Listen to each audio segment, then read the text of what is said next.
السلام عليكم، اهلا بيكم. انا دكتور ابراهيم، والفيديو ده ان شاء الله هنتكلم فيه عن الميتوزس. الميتوزس من المواضيع المهمه يعني ناس كتير بتستصعب فهمها، ولكن ان شاء الله تكون بعد الفيديو ده بسيطه جدا. اول حاجه الديفينيشن بتاع الميتوزس هو عمليه تضاعف الخليه الواحده لتو ايدنتيكال توين. يعني الخليه الواحده عندك في الجسم تضاعفت لخليتين مماثلتين تماما، من حيث الاستراكشر بتاعها ومن حيث الماده الوراثيه بتاعتها. الميتوزس هي العملية اللي بيتم بيها بناء الجسم. يعني كنت في يوم من الأيام طفل، بدأت أكبر، معنى كده إن أنا الخلايا بتاعتي بتتضاعف، وبتتضاعف بنفس الشكل، بشكل متماثل تماما كده. عشان كده أنا بكبر بشكل منتظم. يعني مثلا خلايا البشرة بتتضاعف بخلايا من نفس نوعها، خلايا البشرة. خلايا الأمعاء بتتضاعف برضو بخلايا من نفس نوع خلايا الأمعاء.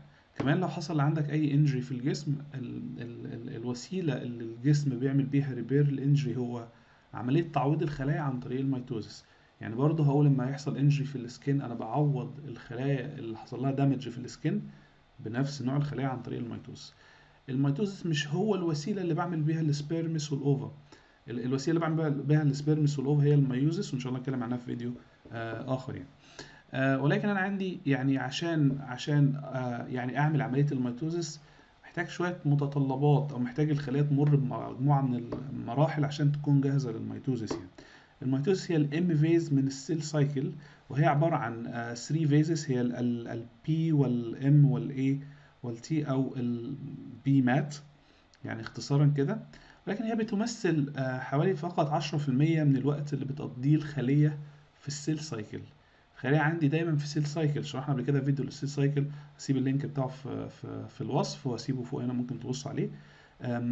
ولكن الخلية بتفضل في الانترفيس اللي هم الستيجز ديت حوالي 90% من الوقت. تمام، يعني انا 10% فقط من الوقت الخلية الجسدية بتقضيه في الميتوزس، و90% في الوقت بتقضيه في الانترفيز او بقية السيل سايكل عندي.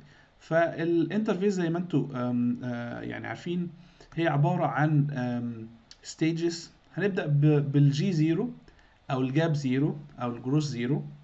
ودي مش هنتكلم عنها كتير يعني، لان دي بتبقى محدودة لبعض الخلايا فقط، اللي هي بتبقى ارستد، ما بيحصلهاش جروس زي خلايا الاعصاب يعني.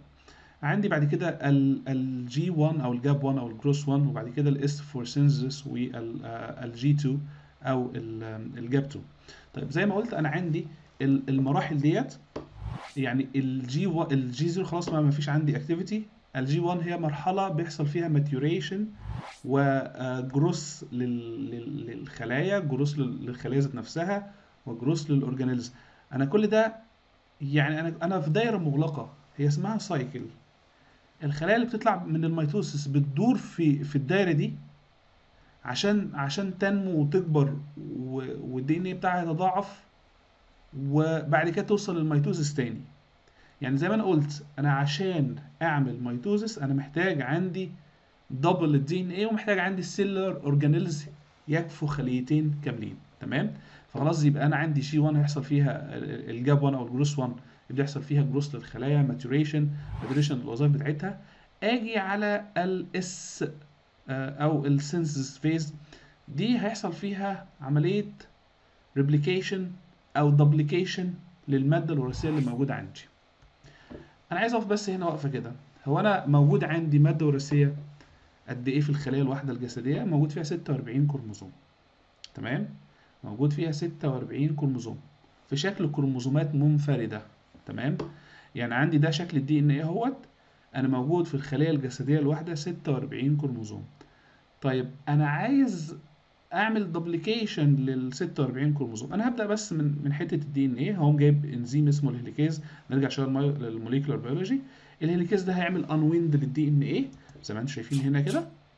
خلاص عملت انويند، وبعد كده فكيت الدي ان ايه دهوت. اجيب بقى الدي ان ايه بوليميريز. زي ما انتم عارفين، احنا في في ستراند بروح له من 3 ل 5، والستراند من 5 ل 3. مش قضيتنا دلوقتي، بس بشكل عام انا بعمل دوبليكيشن زي ما انتم شايفين كده للدي ان ايه. يبقى انا عملت دوبليكيشن للدي ان ايه. هما كانوا 46 كروموزوم. ال 46 كروموسوم دلوقتي هيبقوا 46 كروموسوم ايضا، ولكن هيبقى كل كروموسوم تو سيستر كروماتيد لازقين في بعض. يعني هو كان 46 كروموسوم، هو فضل 46 كروموسوم. هوضح تاني، الخلايا الواحدة عندك هنا لو انا خدت خلايا من السكن هي 46 كروموسوم و46 كروماتيد، تمام؟ طيب هم حصل لهم دبليكيشن، انا برضو هسموهم 46 كروموسوم. ليه؟ لان هم لسه متصلين ببعض، التو سيستر كروماتيد لسه لازقين في بعض، بس هو اتحول من 46 كروموسوم ل 46 كروموسوم اللي هم 92 سيستر كروماتيد، تمام؟ يبقى انا عندي 92 في هذه المرحله، في مرحله الاس فيز او الدبليكيشن، فيها 92 سيستر كروماتيد، 92 سيستر كروماتيد، تمام؟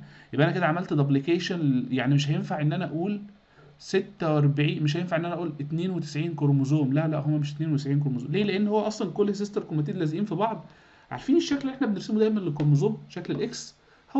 هي دي المرحله اللي انا بشوف فيها الشكل بتاع الاكس ده، اللي هم الاثنين تو سيستر كروماتيد لازقين في بعض يعني، تمام؟